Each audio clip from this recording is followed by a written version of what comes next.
Olá, associado, que é Giovanni Berger com mais um insight do cotidiano, que o título ele intencionalmente deve ter chamado a atenção no sentido de que dados epidemiológicos e a psicoeducação sobre o modelo cognitivo não faz muito sentido.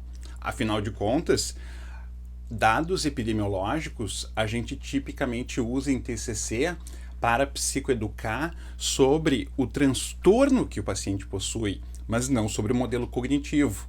Então, o que eu vou apresentar aqui é de que maneira que a gente pode desenvolver um raciocínio com o paciente utilizando dados estatísticos que praticamente são senso comum e integrando a dados de pesquisa importantes.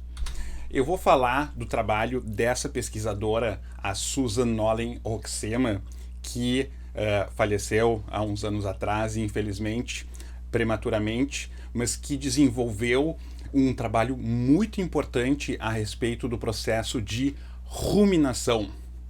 Mais especificamente, ela publicou em 1991 um dos mais famosos artigos de revisão em depressão e ruminação, chamado As Respostas à Depressão e seus Efeitos sobre a Duração de Episódios Depressivos.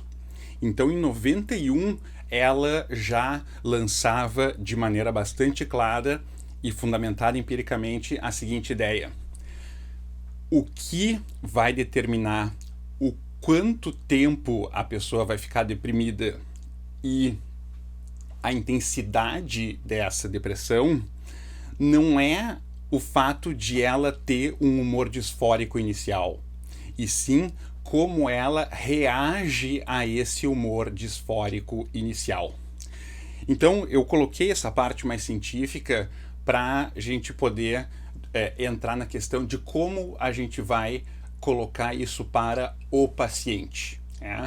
Então, a ideia aqui, a gente psicoeducar, principalmente para casos de depressão, é que o paciente não deve esperar que ele não tenha qualquer princípio de um sintoma depressivo, porque eles fazem parte da experiência normal. Então, a questão do título, dados epidemiológicos e a psicoeducação, envolve o seguinte raciocínio que eu vou desenvolver, que, além da minha prática clínica, esse trabalho clássico, né, da Susan, e também algo que ela foi desenvolvendo nos 20 anos seguintes, que vocês têm no portal aí para acessar, caso queiram uma profundidade maior, mas que eu vou resumir a essência aqui do que a gente vai transmitir para o paciente na prática. Eu coloco para o paciente uma questão bastante simples, que é a seguinte: existe uma diferença entre tristeza e depressão. Tristeza é uma emoção que 100% da população sente em algum momento da vida. Todos sentem tristeza, tá? Depressão, por outro lado, é um transtorno que a estimativa é que 20% da população, em algum momento na vida, venha a ter um episódio depressivo.